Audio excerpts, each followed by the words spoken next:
Why the stock exchange has no consciousness. Another story employed to justify human superiority says that of all animals on earth, only Homo sapiens has a conscious mind.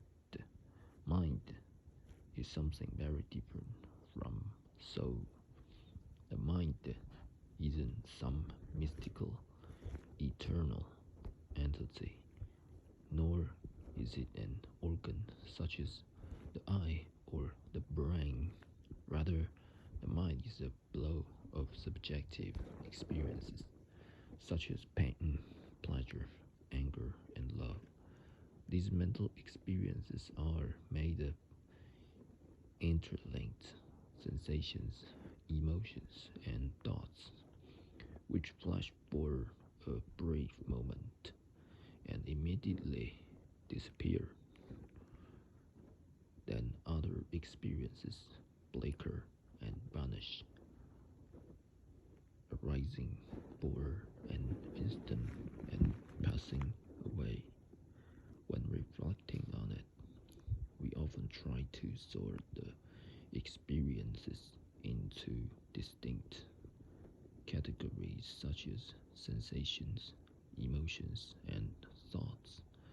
But in actually actuality, they are all mingled together. This frenzied collection of experiences constitutes the stream of consciousness. Unlike the everlasting soul, the mind has many parts. It constantly changes, and there is no reason to think it is eternal. The soul is a story that some people accept while others reject. The stream of consciousness, in contrast, is the concrete reality we directly witness every moment. It is the surest thing in the world. You cannot doubt its existence even when we are consumed by doubt and ask ourselves, do subjective experiences really exist? We can be certain that we are experiencing doubt. What exactly are the conscious experiences that constitute the below of the mind? Every subjective experience has two fundamental characteristics: sensation and desire. Robots and computers have no consciousness because despite their myriad abilities, they feel nothing and crave nothing.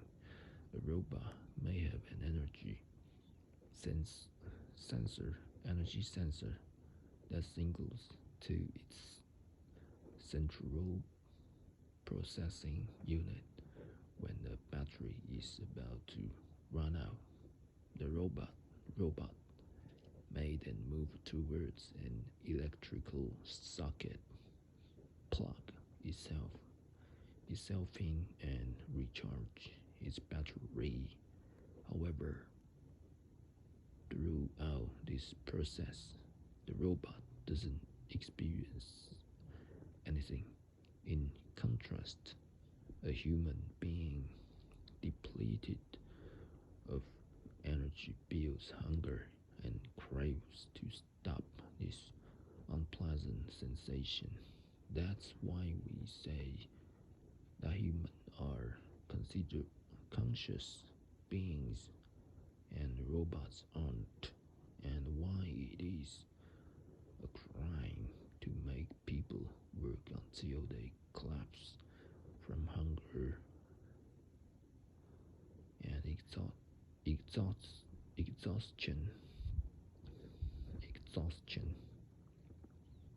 That's why we say that humans are conscious beings and robots aren't, and why it is a crime to make people work until they collapse from hunger and exhaustion, whereas making robots work until their batteries run out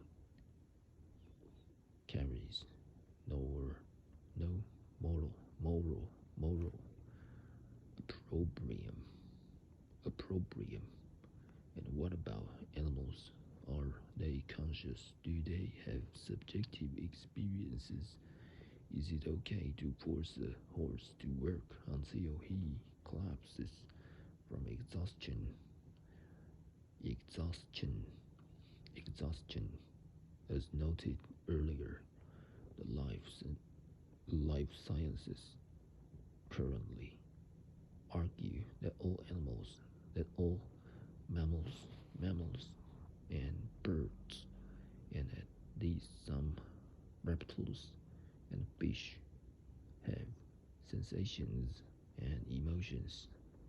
Emotions, however, the most up to date, most up to date theories also maintain that sensations and emotions are biochemical data processing algorithms.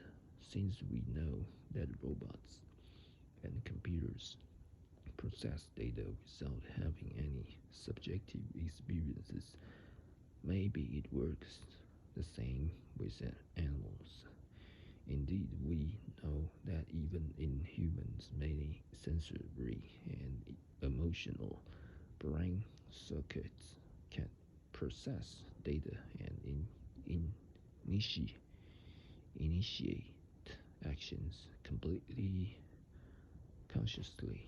So perhaps behind all the sensations and emotions we ascribe to animals, hunger, fear, love, and loyalty lurk only unconscious algorithms rather than subjective experiences. This theory was upheld by the father of modern philosophy, René Descartes, in the 17th century. Descartes maintained that only humans feel and crave, whereas all other animals are mindless, mindless automata, akin to a robot or a vending machine. When when a man kicks a dog, the dog experiences nothing, nothing.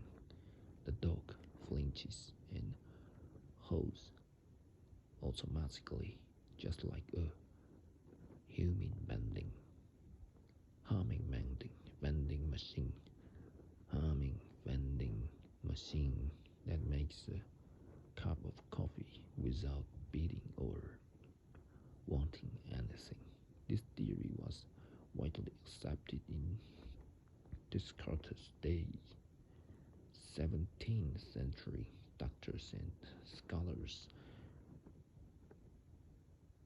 dissected live dogs and observed the working of their internal organs without either anesthetics or scruples. They didn't see anything wrong with that, just as we don't see anything wrong in opening the lid of a vending machine and observing its gears and conveyors. In the early 21st century, there are still plenty of people who argue that animals have no consciousness or at or at most that they have a very different and inferior type of consciousness. In order to decide whether animals have conscious minds similar to our own, we must first get a better understanding of how minds function and what role they play. These are extremely difficult, difficult questions, but it is worthwhile to devote some time to them because the mind will be the hero of several subsequent chapters.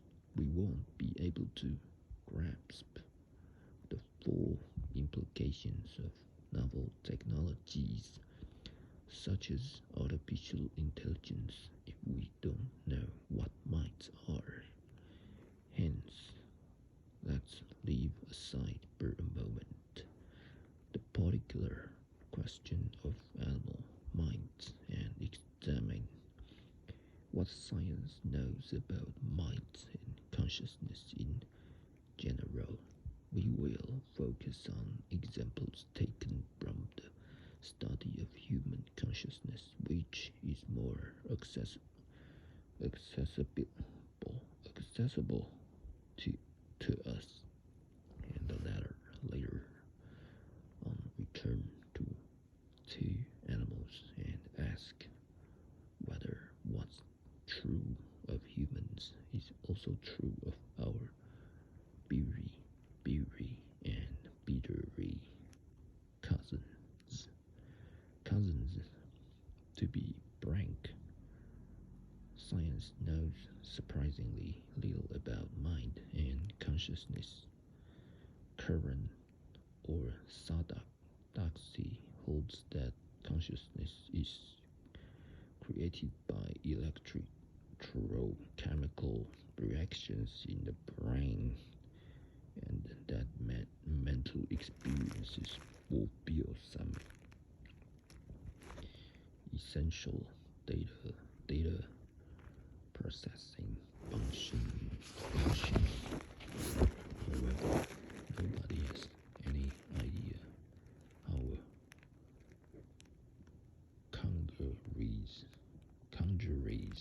congeries of biochemical reactions and electrical currents currents in the brain creates the subjective experience of pain, anger, or love.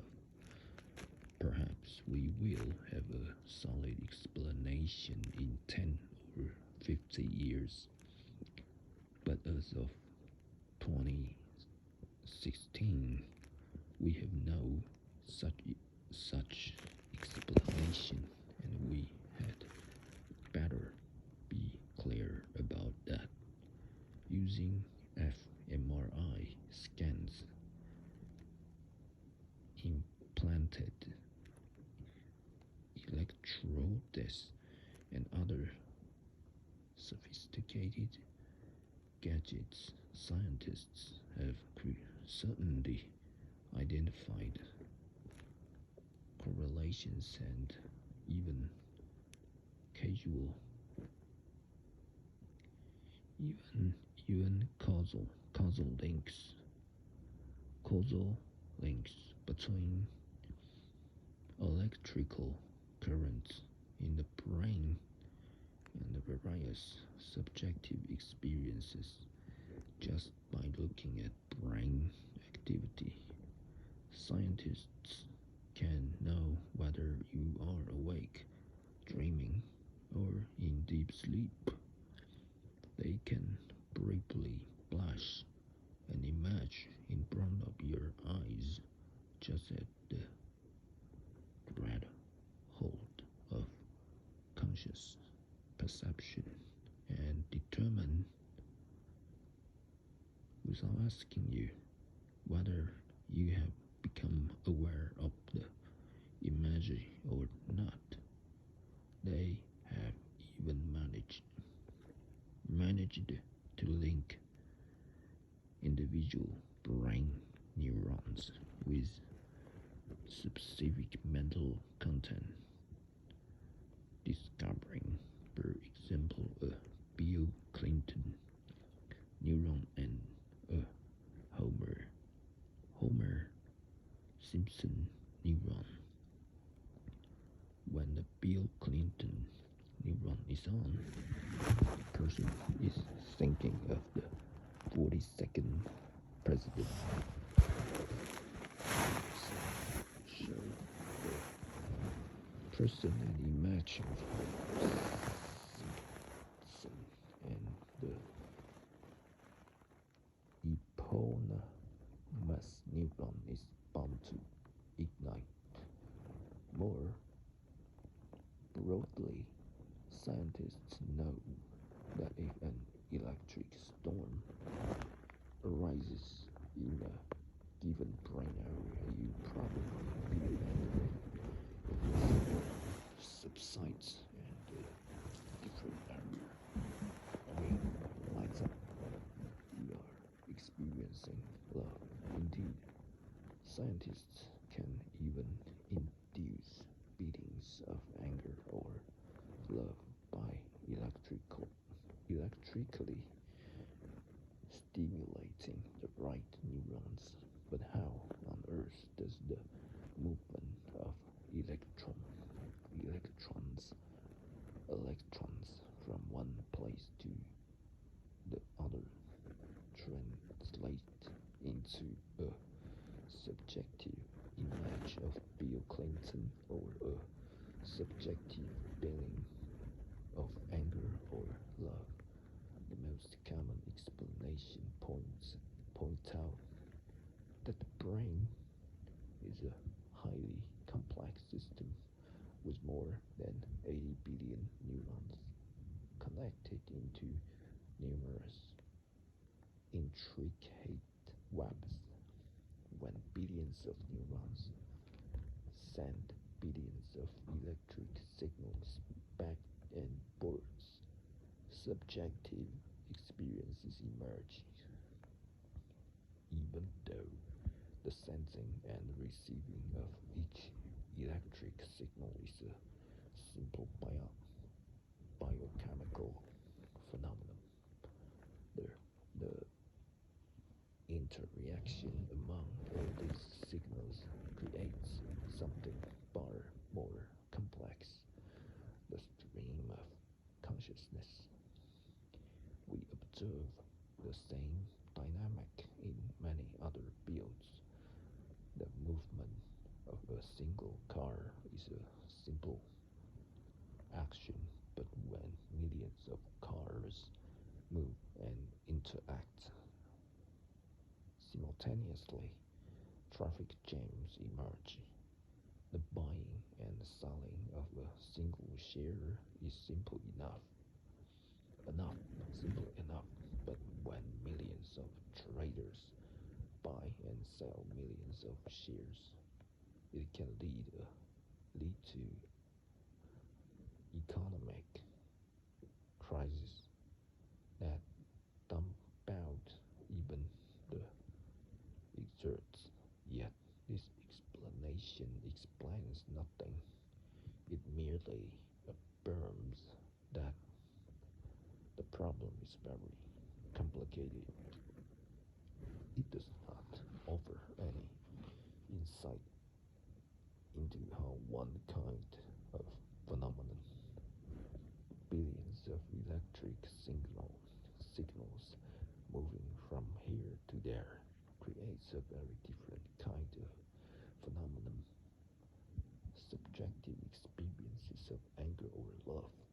The, the through another complex process, such as traffic jams and economic crisis, is flawed. Is flawed. Is flawed. What creates a traffic gene. If you follow a single car, you will never understand it. The gene results from the inter interactions interactions interactions among many cars. Car A influences the movement of car B, which block the path of car C, and so on. Yet if you map the movements of all the relevant cars and how each impacts the other, you will get a complete account of the traffic jam. It would be pointless to ask, but how do all these movements create the traffic jam? For traffic jam is simply the abstract term we humans decided to use for this particular collection of events. In contrast, anger isn't an abstract term we have decided to use as a shorthand for billions of electric brain signals. Anger is an extremely concrete experience which people were familiar with long before they know anything about electricity. When I say I am angry, I am pointing to a very tangible feeling. If you describe how a chemical reaction in a neuron results in an electric signal and how billions of similar reactions result in billions of additional signals, it is still worthwhile to ask, but how do these billions of events come together to create my concrete feeling of anger? When thousands of cars slowly edge their way through London, we call that a traffic jam, but it doesn't create some great long, Londonian consciousness that hovers high above Piccadilly and says to itself, "Blame me, I feel jammed." When millions of people sell billions of shares, we call that an economic crisis, but no great Wall Street spirit grumbles, "Shit, I feel I am in crisis." When trillions of water molecules, molecules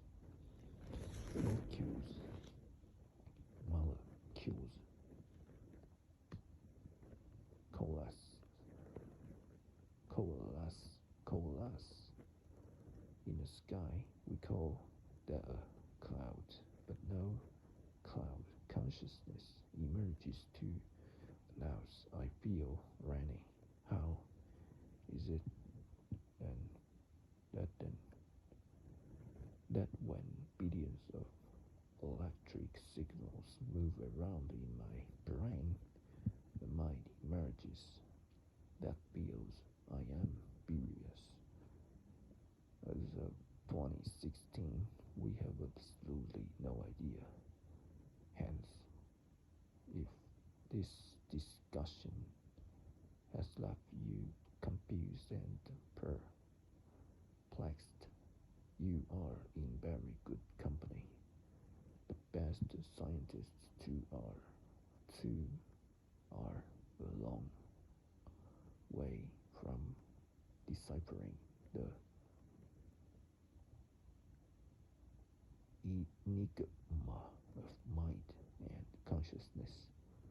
One of the wonderful things about science is that when scientists don't know something, they can try out all kinds of theories and conjectures, conjectures, but in the end, they can just admit their ignorance.